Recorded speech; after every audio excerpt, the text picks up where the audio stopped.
night, good evening. Today is a very hot Wednesday, July 18th.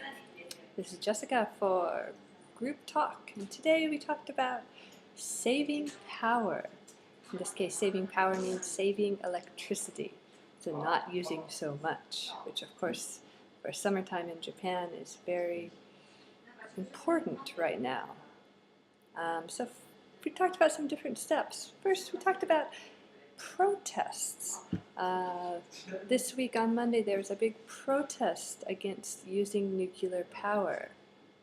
So to protest against something, you can do it personally. I protest against this. Or you can have a protest, which is, well, you can't see it, it's in green, but a demonstration against.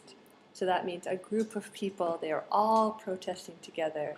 They demonstrate against something. So, different choices. You can protest against using electricity. If you protest against it, then you have to make some choices. What are you going to do without electricity? Are you going to give up all of the nice things that electricity gives you? For example, computers or air conditioning or trains. Now, to give up something is a little different than to just give up an action. Say, I wanted to learn how to cook, but I give up, I can't. That means to stop doing something. To give up a thing, for example, on the train, to give up your seat, that means you want it.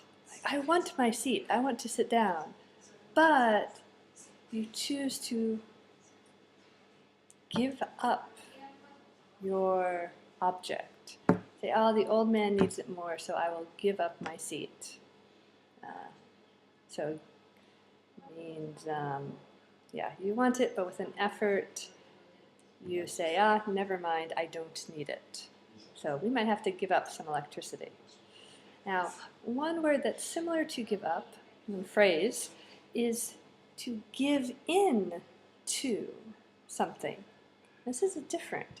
You give in to a person's pressure. So giving up your seat says, all right, here you go. To give in to something means someone is asking you for something. Say, please, please, please, can we go to the movies? You don't want to maybe, but you give in to it. You can say, okay, sure, let's go to the movies. Now, maybe you don't like giving in. In that case, you could be patient, or if it's something that's really, really annoying, you really don't like, or it's really painful, if it's suffering, we have a word that's more extreme than be patient. We say, try to bear it. I don't know if you can see that with the light. Try to bear it, or try to stand it. Same idea as to be patient, but the idea is kind of suffering. For example, if I broke my arm, I'm going to the hospital, they say, I know it hurts, we'll be at the hospital soon, try to bear it. Don't cry, don't scream, try to stand the pain.